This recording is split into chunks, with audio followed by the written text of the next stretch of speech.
और एसओजी वालों ने मिलकर जो राज्य के छात्रों के साथ खिलवाड़ किए, उनका भविष्य अंधकार में डाला है, उनको मैं गिरफ्तारी की और निलंबन की मांग करके आया हूँ। या तो उनको गिरफ्तार करें, उनको गिरफ्तार करके पूछें कौन कौन बड़े नेताओं ने उनको फ़ोन किया, किस किस को नौकरी लगवाई, किस किस को बचाया, वरना मैं बाद में सत्याग्रह करूँगा और यहीं करूँगा। ये वक्तव्य जो आपने सुना वो और किसी का नहीं बल्कि किरोड़ी लाल मीणा का था।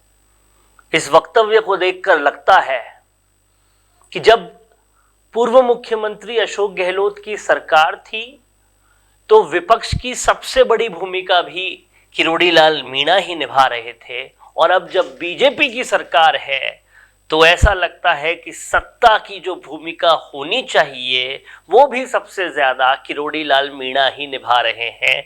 मैनिफेस्टो में जो वादा किया था, जो पीएम मोदी ने वादा किया था कि पेपर लीक वालों को पूरी तरह से मजा चखाएंगे, एसआईटी कुछ कर रही है नहीं कर रही है, होम मिनिस्ट्री कुछ कर रही है या नहीं कर रही है, पर जो करते हुए सबसे ज्यादा नजर आ रहे हैं, जो करते हुए सबसे ज्यादा दिख रहे हैं, वो किरोड़ी लाल मीणा ही दिख रहे हैं। लेकिन दुख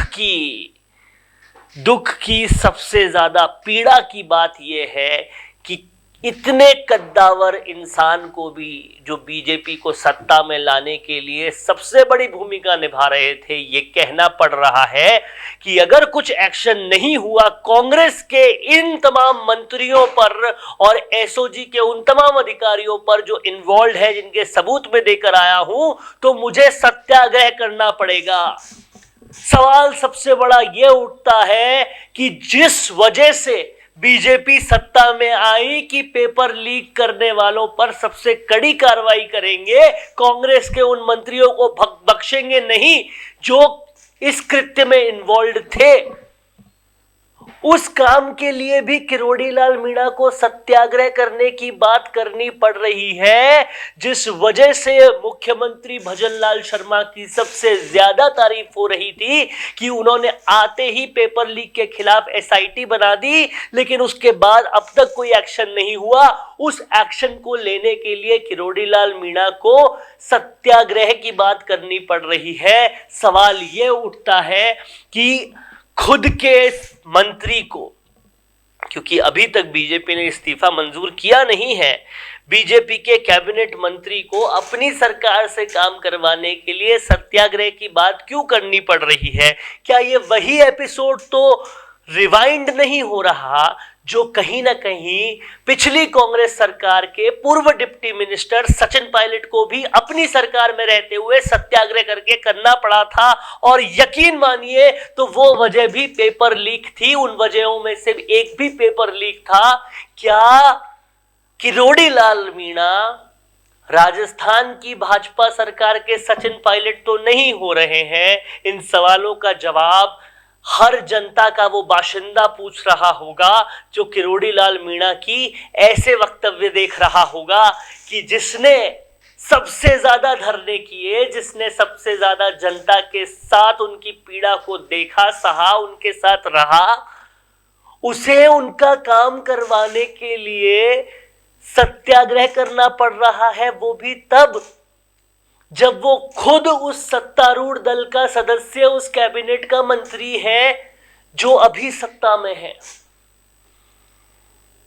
क्या इससे ये बहुत ही गुंजायमान नहीं होता कि शायद सत्ता की काम करने की मंशा नहीं है, वो वादे पूरे करने की मंशा नहीं है जो खुद प्रधानमंत्री मोदी ने कहे थे, जो सत्ता में आने से पहले बीजेपी ने किए थे, जो एसआईटी इस इंटेंशन से बनाई गई थी कि एक्शन होगा, क्यों नहीं एक्शन हो रहा?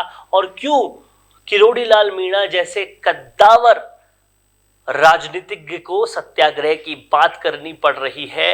ये वाकई बड़े सवाल हैं और इन सवालों पर टिका है पूरी तरह से राजस्थान की बीजेपी का भविष्य। क्योंकि ये समझना होगा कि अगर उपचुनाव से पहले बीजेपी ने ये काम कर दिए और कांग्रेस के उन तमाम मंत्रियों को जेल के अंदर भेज दिया जो पेपर लीक में इन्वॉल्व थे, तो उपचुनाव में बीजेपी को बहुत फायदा हो सकता है, पॉलिटिकली भी ये बहुत करेक्ट हो सकता है। लेकिन अगर एक्शन में देरी की तो सबसे ज्यादा नुकसान भी बीजेपी को ही होगा, क्योंकि फिर से एक बार बाबा का असम्मान भी होगा, बीजेपी के खुद के किए गए वादों पर वादा खिलाफी हो जाएगी और ये ठप्पा लग जाएगा कि कहीं ना कहीं देरी जो है वो बीजेपी से ही हो रही है और कुछ ना कुछ दाल में काला है या फिर पूरी दाल ही काली है। अब देखना यह होगा कि किरोड़ी लाल मीणा के सत्याग्रह करने वाली बात क्या वैसी ही तो नहीं हो जाएगी जैसी उनकी इस्तीफे देने वाली बात थी, और बीजेपी एक्शन करने में देरी कर जाएगी, फिर इस्तीफा देना पड़ जाएगा। वैसे ही अगर इसमें भी देरी की और सत्याग्रह हो गया तो बीजेपी की राजस्थान में जो छवि है, जो इमेज है, वो ऐसी धूमिल हो जाएगी कि वापस ठीक होना बहुत मुश्किल हो जाएगा। तो अब क्या करती है बीजेपी? बाबा की इस बात का सम्मान होता है या फिर से असम्मान ही झेलना पड़ता है? उपचुनाव में बीजेपी को इसका फायदा मिलता है या नहीं मिलता है, ये सब कुछ देखने वाला विषय होगा। आप क्या कहते हैं? कमेंट बॉक्स में तुरंत लिखिएगा और देखते रहिएगा संवाद, क्योंकि ये संवाद है भारत का, भारत के लिए। नमस्कार। I will be the vibrant spokesperson bringing your message to life. Hello and welcome to MyGig. I can be your first go-to spokesperson for all kind of promotional videos, and I'm thrilled to be your voice. I can be your storyteller or your brand face that brings your message to life.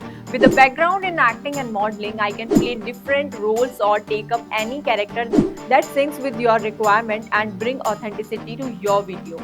From script writing to shooting in a natural background or on green screen, from premium edits to timely delivery, I am here to help you out in everything. My video characters can connect with your audience and instantly to convey your messages effectively and to leave a lasting impression. So do not wait anymore. Order now and reach out to me on Fiverr and feel free to ask anything before ordering. Thank you.